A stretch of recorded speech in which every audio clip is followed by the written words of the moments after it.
ଯେଉଁ ଚାଷୀମାନେ ପିଏମ୍ କିଷାନ ଯୋଜନାର 23ତମ କିସ୍ତି ଟଙ୍କା ପାଇସାରିଛନ୍ତି, ତ ସେମାନଙ୍କ ପାଇଁ ବହୁତ ବଡ଼ ଖୁସି ଖବର ରହିଛି। ସେମାନେ 24ତମ କିସ୍ତି ଟଙ୍କା ପାଇବା ପାଇଁ ଯାଉଛନ୍ତି। ଆପଣମାନେ ବହୁତ ଦିନ ଧରି ଅପେକ୍ଷା କରିଥିଲେ 24ତମ କିସ୍ତି ଟଙ୍କା ଆପଣମାନଙ୍କୁ କେବେ ମିଳିବ। ତ ଏହି 24ତମ କିସ୍ତି ଟଙ୍କାକୁ ନେଇ ସରକାରଙ୍କ ତରଫରୁ ବଡ଼ ଘୋଷଣା ଜାରି କରାଯାଇଛି। ଏହାର ଫାଇନାଲ ଡେଟ୍ ମଧ୍ୟ ଆସିସାରିଛି। ତ ଆପଣ ମଧ୍ୟ ଜାଣିବାକୁ ପାଇବେ ଯେ 24ତମ କିସ୍ତି ଟଙ୍କା ଆପଣମାନଙ୍କୁ କେବେ ମିଳିବ। ଏ ବିଷୟରେ ମୁଁ ଆପଣମାନଙ୍କୁ ବିସ୍ତାର ରୂପେ ଏହି ଭିଡ଼ିଓ ମାଧ୍ୟମରେ ଜଣାଇବି। ସେଥିପାଇଁ ଆପଣମାନେ ଭିଡ଼ିଓଟିକୁ ବିନା ସ୍କିପ୍ରେ ଶେଷ ପର୍ଯ୍ୟନ୍ତ ଦେଖନ୍ତୁ, ଯାହାଫଳରେ ଆପଣମାନେ ଡିଟେଲ୍ସ ଇନଫର୍ମେସନ୍ ପାଇବା ସହିତ ପିଏମ୍ କିଷାନ ଯୋଜନାର 24ତମ କିସ୍ତି ଟଙ୍କା ପାଇବା ପୂର୍ବରୁ ଆପଣମାନଙ୍କୁ କେଉଁ ସବୁ କାର୍ଯ୍ୟ କରିବାର ଅଛି, ପିଏମ୍ କିଷାନ ଯୋଜନାରେ କେଉଁ ନୂଆ ନିୟମ ଲାଗୁ କରାଯାଇଛି, ଏଥର ପିଏମ୍ କିଷାନ ଯୋଜନାରେ 24ତମ କିସ୍ତି ଟଙ୍କା କେଉଁ ଚାଷୀମାନଙ୍କୁ ମିଳିବ, କେଉଁ ଚାଷୀମାନଙ୍କୁ ମିଳିବନି, ତ ସମ୍ପୂର୍ଣ୍ଣ ସୂଚନା ଆପଣ ଏହି ଗୋଟିଏ ଭିଡ଼ିଓ ମାଧ୍ୟମରେ ହିଁ ଜାଣିପାରିବେ। ଭିଡ଼ିଓଟିକୁ ଆରମ୍ଭ କରିବା ପୂର୍ବରୁ ଆପଣ ସମସ୍ତଙ୍କୁ କହି ରଖିବି, ଚ୍ୟାନେଲରେ ଯଦି ନୂଆ କରି ଆପଣମାନେ ଭିଡ଼ିଓଟିକୁ ଦେଖୁଥାନ୍ତି, ଏପର୍ଯ୍ୟନ୍ତ ଚ୍ୟାନେଲକୁ ସବସ୍କ୍ରାଇବ୍ କରିନାହାନ୍ତି, ତାହେଲେ ଚ୍ୟାନେଲକୁ ସବସ୍କ୍ରାଇବ୍ କରିଦିଅନ୍ତୁ, ଭିଡ଼ିଓକୁ ଗୋଟେ ଗୋଟେ ଲାଇକ୍ କରିଦିଅନ୍ତୁ। ଆପଣ ସମସ୍ତେ ଜାଣିଛନ୍ତି ପିଏମ୍ କିଷାନ ଯୋଜନାର 23ତମ କିସ୍ତି ଟଙ୍କା 20 ଜୁନ୍ 2026 ୱେଷ୍ଟ ବେଙ୍ଗଲର ତାରକେଶ୍ୱର ଠାରେ ଆପଣମାନଙ୍କୁ 23ତମ କିସ୍ତି ଟଙ୍କା ମାନ୍ୟବର ପ୍ରଧାନମନ୍ତ୍ରୀଙ୍କ ଦ୍ୱାରା ଆପଣମାନଙ୍କୁ ଡିବିଡ଼ି ମାଧ୍ୟମରେ କିସ୍ତି ଟଙ୍କା ପ୍ରଦାନ କରାଯାଇଥିଲା। ଏବେ ଆପଣମାନଙ୍କୁ 24ତମ କିସ୍ତି ଟଙ୍କା ମିଳିବା ପାଇଁ ଯାଉଛି। 24ତମ କିସ୍ତି ଟଙ୍କା ପାଇବା ପୂର୍ବରୁ ଆପଣମାନଙ୍କର ଏହି ସବୁ ପ୍ରକ୍ରିୟାରେ ସମ୍ପୂର୍ଣ୍ଣ ରୂପେ ଗ୍ରୀନ୍ କଲର୍ ଠିକ୍ ରହିଥିବା ଦରକାର। ଯେ କେଉଁ ପ୍ରକ୍ରିୟା ରହିଛି, ସେ ପ୍ରକ୍ରିୟା ଗୁଡ଼ିକରେ ଯଦି ଆପଣଙ୍କର ଗୋଟେ ବି ମିଷ୍ଟେକ୍ ରହିଛି, ଗୋଟେ ବି ଅସୁବିଧା ରହିଛି, ତାହେଲେ ଆପଣମାନେ 24ତମ କିସ୍ତି ଟଙ୍କା ପାଇପାରିବେ ନାହିଁ। ଆପଣମାନେ ଜାଣିବେ କେମିତି ପିଏମ୍ କିଷାନ ଯୋଜନାର 24ତମ କିସ୍ତି ଟଙ୍କା ଆପଣମାନଙ୍କୁ ମିଳିବ କି ନାହିଁ? ତ ଆପଣମାନେ ପିଏମ୍ କିଷାନ ପୋର୍ଟାଲକୁ ଯାଇ ଆପଣମାନଙ୍କର ଯେଉଁ ପ୍ରୋଫାଇଲ୍ ରହିଛି, ପ୍ରୋଫାଇଲ୍ର ସ୍ଥିତିକୁ ଆପଣଙ୍କୁ ଚେକ୍ କରିବାର ଅଛି। ଏହି ପ୍ରୋଫାଇଲ୍ର ସ୍ଥିତି ଯଦି ଆପଣମାନଙ୍କର ଠିକ୍ ରହିଛି, ତ କେଉଁ କେଉଁ ସ୍ଥିତି ଆପଣମାନଙ୍କୁ ଚେକ୍ କରିବାର ଅଛି, ତ ସେସବୁ ଆପଣମାନେ ଜାଣିବା ନିହାତି ଜରୁରୀ। ତ ତେବେ ଆପଣମାନଙ୍କୁ ପିଏମ୍ କିଷାନର 24ତମ କିସ୍ତି ଟଙ୍କା ମିଳିପାରିବ। ତ ଆସନ୍ତୁ ଯେ ଆପଣଙ୍କ ପିଏମ୍ କିଷାନ ଯୋଜନାର ଯେଉଁ ପ୍ରୋଫାଇଲ୍ ରହିଛି, ଆପଣ ଯେଉଁ ରେଜିଷ୍ଟ୍ରେସନ୍ କରିଥିଲେ, ସେଇ ରେଜିଷ୍ଟ୍ରେସନ୍ର ଯେଉଁ ପ୍ରୋଫାଇଲ୍ ରହିଛି, ସେ ପ୍ରୋଫାଇଲ୍ର ସ୍ଥିତି କେମିତି କ'ଣ ରହିବା ଦରକାର, କେମିତି ଥିଲେ ଆପଣମାନଙ୍କୁ ପିଏମ୍ କିଷାନ ଯୋଜନାର 24ତମ କିସ୍ତି ଟଙ୍କା ମିଳିବ, ଆସନ୍ତୁ ତା ଉପରେ ନଜର ପକାଇବା। ସର୍ବପ୍ରଥମେ ଆପଣମାନେ ପିଏମ୍ କିଷାନର ଅଫିସିଆଲି ପେଜ୍କୁ ଓପନ୍ କରିବାର ଅଛି। ତ ଆପଣମାନେ ଯେକୌଣସି ଗୋଟିଏ ମୋବାଇଲ ବ୍ରାଉଜରକୁ ଯିବେ, ତ ଯେମିତିକା ଗୁଗଲ କ୍ରୋମ୍ ରହିଛି, ଆପଣ ସର୍ଚ୍ଚ ବାର୍ରେ ପିଏମ୍ କିଷାନ ଲେଖି ସର୍ଚ୍ଚ କରିବେ, ତ ଏଇଭଳି ଏକ ଲିଙ୍କ୍ ଶୋ କରିବ। ଆପଣ ଏହି ଲିଙ୍କ୍ ଉପରେ କ୍ଲିକ୍ କଲା ପରେ ପିଏମ୍ କିଷାନ ଯୋଜନାର ଅଫିସିଆଲି ୱେବସାଇଟ୍ରେ ଆପଣ ପହଞ୍ଚିଯିବେ। ତାପରେ ଦେଖନ୍ତୁ ନୋନ୍ ୟୋର ଷ୍ଟାଟସ୍ ଅପସନ୍ ଉପରେ ଆପଣଙ୍କୁ କ୍ଲିକ୍ କରିବାର ଅଛି। ତାପରେ ଆପଣମାନଙ୍କର ଏଣ୍ଟର ରେଜିଷ୍ଟ୍ରେସନ୍ ନମ୍ବର ଦେବା ପାଇଁ ପଡ଼ିବ। ଯେତେବେଳେ ଆପଣ ଆବେଦନ କରିଥିବେ, ସେତେବେଳେ ଆପଣମାନଙ୍କ ପାଖରେ ଯେଉଁ ରେଜିଷ୍ଟ୍ରେସନ୍ ନମ୍ବର ରହିଛି, ଆପଣ এই ବକ୍ସରେ ଏଣ୍ଟ୍ରି କରିବେ। ଯଦି ଆପଣଙ୍କ ପାଖରେ ରେଜିଷ୍ଟ୍ରେସନ୍ ନମ୍ବର ନାହିଁ, ତାହେଲେ ଆପଣମାନେ କ'ଣ କରିବେ, ନୋନ୍ ୟୋର ରେଜିଷ୍ଟ୍ରେସନ୍ ନମ୍ବର ଯେଉଁ ରହିଛି, ସେଇ ଅପସନ୍ ଉପରେ ଆପଣମାନେ କ୍ଲିକ୍ କରିବେ। ଯେତେବେଳେ ଆପଣ known your registration number option ଉପରେ କ୍ଲିକ୍ କରିବେ, ତ ଆପଣଙ୍କ ସାମ୍ନାରେ এইଭଳି ଏକ ପେଜ୍ ଓପନ୍ ହେଇକି ଆସିବ।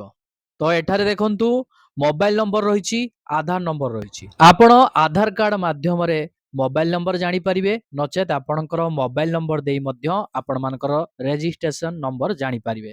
ତ ଆପଣ କ'ଣ କରିବେ, ମୋବାଇଲ ନମ୍ବରଟିକୁ ସିଲେକ୍ଟ କରିଦିଅନ୍ତୁ, ତାପରେ ଆପଣମାନଙ୍କର ମୋବାଇଲ ନମ୍ବରଟିକୁ ଦେଇଦିଅନ୍ତୁ। ମୋବାଇଲ ନମ୍ବରଟିକୁ ଦେଲା ପରେ ଦେଖନ୍ତୁ ଏଠାରେ କ୍ୟାପଚା କୋଡ୍ ରହିଛି, ଏହି କ୍ୟାପଚା କୋଡ୍ଟିକୁ ଏହି ବକ୍ସରେ ଆପଣମାନେ ଦେଇଦିଅନ୍ତୁ।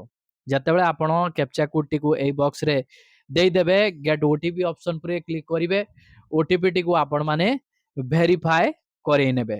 ତ ଓଟିପି ଆପଣଙ୍କ ମୋବାଇଲକୁ ଆସିବ, ସେଇ ଓଟିପିଟିକୁ ଆପଣମାନେ ଏଣ୍ଟର ଓଟିପି ବକ୍ସରେ ଆପଣ ଦେଇଦେବେ। ଦେଲା ପରେ ଆପଣମାନେ ଗେଟ୍ ଡିଟେଲ୍ସ ଅପସନ୍ ଉପରେ କ୍ଲିକ୍ କରିବେ। ଯେତେବେଳେ ଆପଣ ଗେଟ୍ ଡିଟେଲ୍ସ ଅପସନ୍ ଉପରେ କ୍ଲିକ୍ କରିବେ, ଦେଖନ୍ତୁ ଆପଣମାନଙ୍କର ରେଜିଷ୍ଟ୍ରେସନ୍ ନମ୍ବର ଏଠାରେ ଶୋ କରାଉଛି, ତାପରେ ଆପଣମାନଙ୍କର ନେମ୍ ମଧ୍ୟ ଶୋ କରାଉଛି।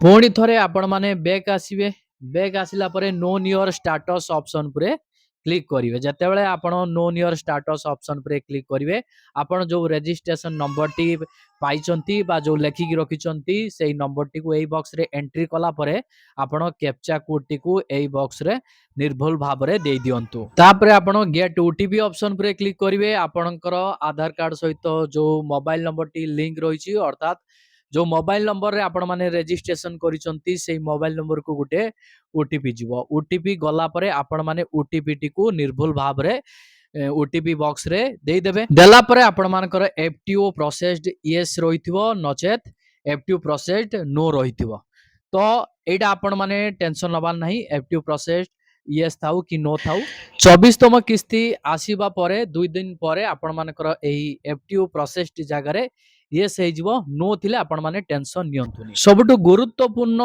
रहिछि आपण मानकर लैंड सीडिंग जगह रे आपण मानकर यस रहिथिबा निहाती दरकार जदी नो रहिथिबो ताहाले आपण माने 24तम किस्ती टंका पाई परिबे नाही तापरे देखंतु आपण मानकर 2 नंबर रे Aadhaar bank account seeding status yes रहिथिबा दरकार एई भली ग्रीन कलर रे ठीक रहिथिबा दरकार यस रहिथिबा दरकार जदी एठी आपण मानकर नो रहिछि तेबे मध्य आपण 24तम किस्ती टंका पाई परिबे नाही तापरे 3 नंबर प्रक्रिया टी मु आपण मानकु देखौछि ई केवाईसी स्टेटस आपण मानकर यस रहिथिबा निहाती जरूरी जदी नो रहिथिबो ताहाले आपण माने पीएम किसान योजना रो 24तम किस्ती टंका पाई परिबे नाही एही तीनोटी प्रक्रिया आपण मानकर बहुत गुरुत्वपूर्ण रहिछि गुटे आपण मानकर लैंड सीडिंग आ गुटे आपण मानकर आधार सीडिंग तापरे आपण मानकर ई केवाईसी एही तीनोटी प्रक्रिया रे आपण मानकर यस निहाती रहिबा दरकार जदी गोटिए प्रक्रिया रे आपण मानकर न रहिछि ताहाले आपण माने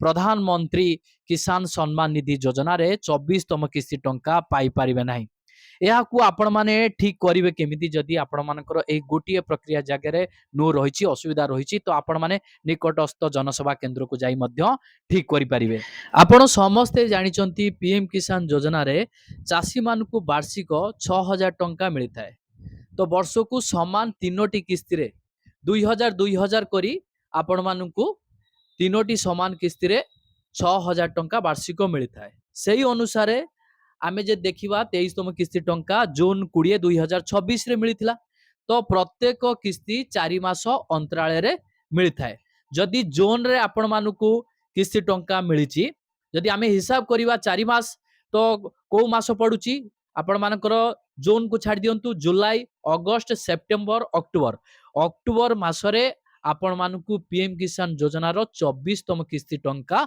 मिलबा पई जाउची